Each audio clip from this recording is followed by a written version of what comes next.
à toutes et à tous, je suis ravie de vous retrouver dans votre magazine quotidien Smart Education. Un magazine, vous le savez, dédié à la formation, aux nouveaux métiers, aux nouvelles pédagogies. Le rendez-vous qui donne un futur à la jeune génération. La France, première destination touristique mondiale. Bonne nouvelle, le secteur emploie d'ailleurs chaque année environ 2 millions de salariés. Mais pour répondre à ces besoins, il faut des diplômés. Et c'est là où ça coince. Les universités du tourisme souffrent d'un manque d'attractivité. C'est ce qui a poussé 6 établissements de l'enseignement supérieur à lancer le réseau national des écoles universitaires de tourisme, un consortium qui s'inscrit dans le plan Destination France. 8 millions d'euros seront donc dédiés à la formation en tourisme. On en parle aujourd'hui avec Jean-René Maurice, directeur de l'ESTUA, la faculté de tourisme, culture et hospitalité de l'Université d'Angers, et donc à l'origine de ce consortium. Jean-René Maurice, bonjour. Bonjour. Bienvenue dans Smart Education. Merci beaucoup de nous accompagner aujourd'hui. L'ESTUA, vous êtes le fer de lance de ce projet. Qu'est-ce qui, dans le contexte actuel, vous a poussé à initier ce consortium, ce projet? Alors, comme vous l'avez indiqué, c'est le plan Destination France. Donc, l'idée, c'est lancé par le gouvernement, qui a été lancé donc, le 20 novembre 2021, période post-Covid. Donc, voilà, des problèmes, beaucoup d'entreprises du tourisme fermées au public, en tout cas en termes de reconversion aussi professionnelle pour un certain nombre de ces salariés. Au-delà de cette situation particulière, un effet d'aubaine, une opportunité en tout cas lancée par le gouvernement, opportunité en tout cas que les universités se sont emparées, notamment en imaginant ce réseau des écoles universitaires du tourisme, qui est un concept un peu neuf dans le monde universitaire.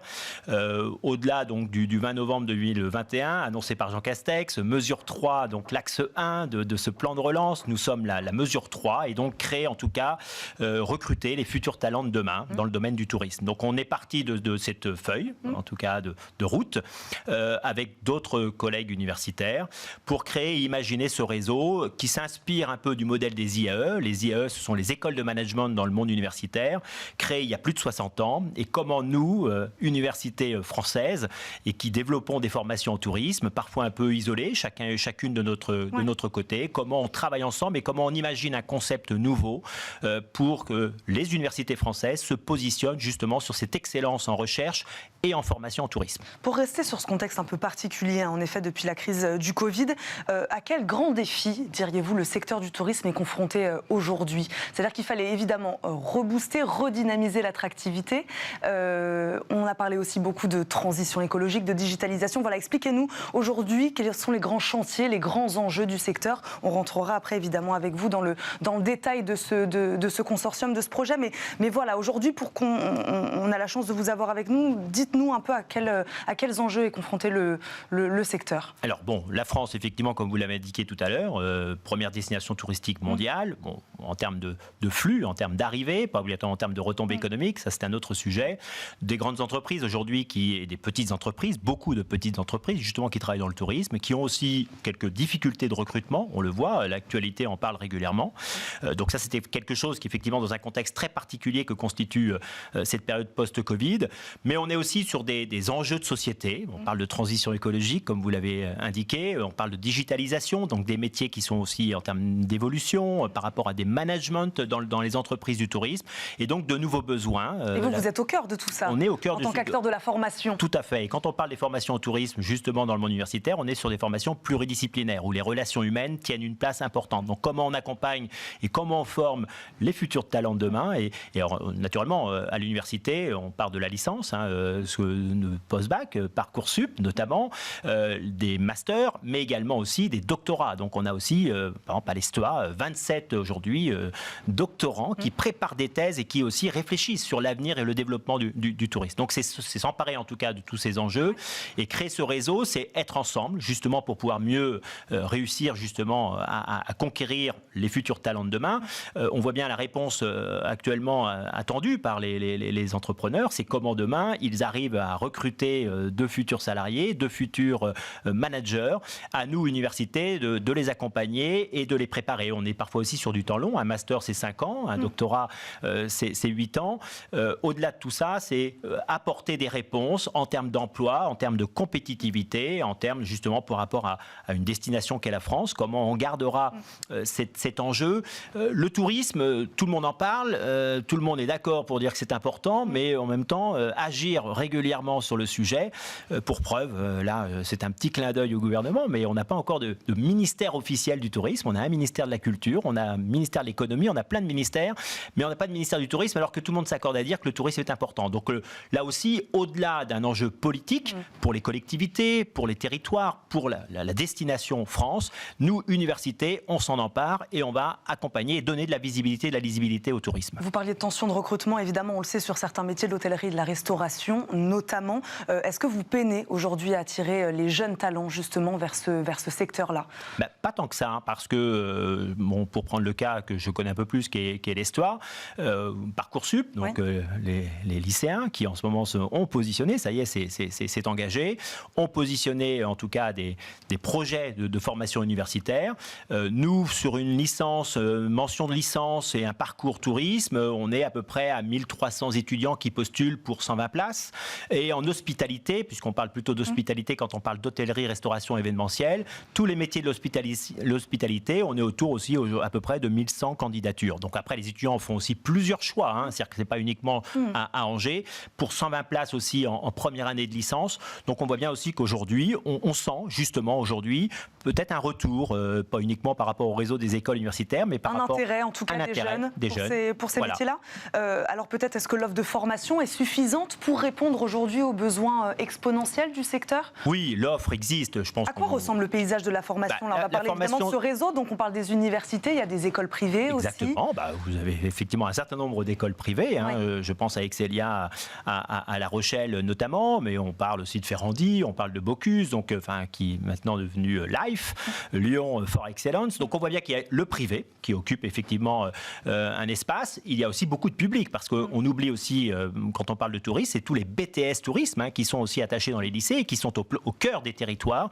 Donc il y a aujourd'hui un paysage en tout cas très complexe, parfois un peu isolé, mal identifié, et c'est l'objectif en tout cas que nous, en tant que service public, hein, au niveau des universités, on s'engage justement à donner une meilleure visibilité et lisibilité par rapport à des formations que l'on porte.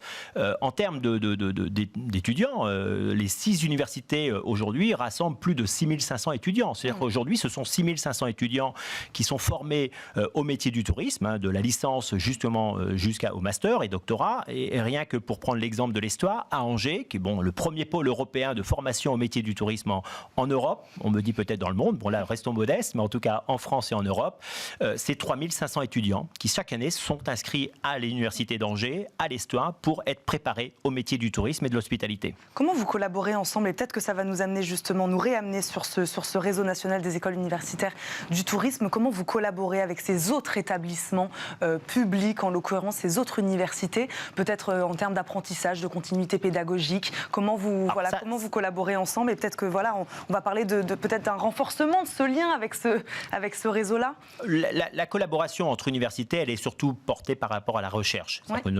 En tant qu'enseignant-chercheur, effectivement, la recherche est une activité importante de notre profession d'universitaire, en tout cas, de notre métier d'universitaire. Et donc, c'est souvent à travers et au prisme de la recherche que les universités travaillent ensemble. En termes de formation, chacune avait tendance peut-être à être un peu chacune de son côté, à préparer des diplômes ou à préparer des formations sans beaucoup de concertation, peut-être parfois entre les universités. Donc, comment aussi on arrive à co-construire au-delà de programmes de formation, c'est aussi de manière un peu intelligente, puisque on parlera du réseau tout à l'heure, on verra qu'on est vraiment à l'échelle nationale et donc avec une vraie couverture nationale et quelque chose qui va aussi continuer de se développer après ce fameux plan de relance, c'est notamment dans le cadre de Destination France. Avec le privé, on a aussi des collaborations, c'est-à-dire que c'est pas public et privé avec une guerre fratricide entre les deux univers. Au contraire, on est en bonne intelligence, on se retrouve dans ce cas d'une organisation qui a été voulue, et là aussi par rapport au ministère, que ce soit le ministère notamment du tourisme, le ministère, le secrétaire d'État au tourisme, en tout cas le ministère du tourisme, le ministère de l'économie, le ministère de l'éducation et le ministère de l'enseignement supérieur, de créer la CFET, la conférence des formations d'excellence au tourisme, présidée aujourd'hui par Pierre-Frédéric Rouleau, président du groupe Louvre Hôtel. Et donc on a là bien une dynamique aujourd'hui qui fait que l'ensemble des établissements universitaires publics et privés, s'inscrivent en tout cas ensemble dans un même espace. Et donc l'idée, c'est de pouvoir travailler en bonne intelligence. Il y a aussi le réseau des écoles privées qui se sont constituées en réseau. Nous, en termes de structures publiques, on se constitue avec cette feuille de route qu'on s'est fixée à travers le réseau des écoles universitaires du tourisme. Alors justement, à quoi ressemble cette feuille de route? Vous avez parlé de visibilité, vous avez parlé de s'adapter aux nouveaux besoins, aux nouveaux enjeux du secteur. Voilà, quels sont les gros points, s'il fallait qu'on en retienne quelques-uns aujourd'hui? Il y a 6 axes. Aujourd'hui, on s'est fixé en tout cas 6 objectifs dans le cadre de la construction pour les 2 années que l'on a en termes de soutien de la part du ministère. Vous avez parlé de 8 millions d'euros, 4 millions d'euros en 2021-2022. On a pris un tout petit peu de décalage par rapport au plan de relance, mais donc 2022-2023, 2023-2024, donc 4 millions par année. L'idée, c'est pas justement du budget et de lancer des actions, c'est vraiment, là aussi, on le prend comme un investissement de départ pour pouvoir imaginer ces financements s'arrêteront après. Donc comment nous, au cours des 2 années justement de ce plan de relance, en bonne intelligence, on construit un modèle qui nous permet de poursuivre en tout cas notre dynamique. Les 6 objectifs, premier objectif effectivement, c'est visibilité et lisibilité. Donc la création du réseau fait partie de cette visibilité. Comment on crée une nouvelle marque, notamment dans le monde universitaire à travers ces EUT, Écoles universitaires de tourisme. On a les IUT, les instituts de technologie universitaires, on a les IAE, notamment, on a les écoles d'ingénieurs, Polytech, notamment dans les universités. Comment on crée un nouveau dispositif dans le monde universitaire français que constituent ces fameuses EUT. Le deuxième objectif, et donc pour s'adresser justement aux étudiants. On a été ensemble sur un certain nombre de salons comme Top Resa, Salon mondial du tourisme. On y va ensemble, on communique ensemble auprès justement des futurs étudiants qui souhaitent se former au métier du tourisme et à la recherche. Il faut y aller sur les objectifs, les principaux, les plus importants. Deuxième objectif, c'est développer l'apprentissage. C'est répondre au monde professionnel. Il y a un besoin criant justement. Le monde universitaire était peut-être en retard sur l'apprentissage. On a développé justement des formations d'apprentissage et de nouvelles places dans le monde universitaire et des formations liées à l'apprentissage. Le troisième objectif, c'est la formation continue. Ceux qui sont aujourd'hui en poste, comment on les accompagne, comment le monde universitaire les accompagne et continue de les former. Le quatrième objectif, c'est tout ce qui est hybridation dans le domaine des formations, donc la digitalisation, des SPOC, des MOOC, le rayonnement en tout cas d'un savoir-faire français quand on parle aussi de formation et de recherche. Le quatrième objectif concerne notamment tout ce qui est internationalisation, le rayonnement en tout cas du savoir-faire de l'ingénierie pédagogique française, puisque le savoir-faire français, il n'est pas uniquement en termes d'entreprise et de destination, c'est aussi comment nous on forme et quelles sont nos compétences, puisqu'on a une vraie dynamique en tout cas sur ce sujet. Et le sixième, objectif, c'est tout ce qui est recherche et innovation dans le domaine du tourisme. Donc un observatoire des métiers du tourisme, continuer de travailler aussi sur cette question du doctorat et de la recherche. Comment l'objectif suivant, ce sera aussi au-delà de la formation et du monde universitaire, comment cette recherche universitaire française s'inscrit à l'échelle nationale et soit aussi un fer de lance notamment de l'avenir du tourisme en France. C'était très clair. Merci beaucoup Jean-René Maurice d'être venu nous parler aujourd'hui de ce réseau national des écoles universitaires de tourisme. Je rappelle, vous êtes le directeur de l'ESTUA, faculté de tourisme, culture et hospitalité de l'Université d'Angers. Merci beaucoup d'être venu sur notre plateau aujourd'hui. Merci à vous de nous avoir suivis. On se retrouve très vite pour un prochain numéro de Smart Éducation. À très vite. Ciao.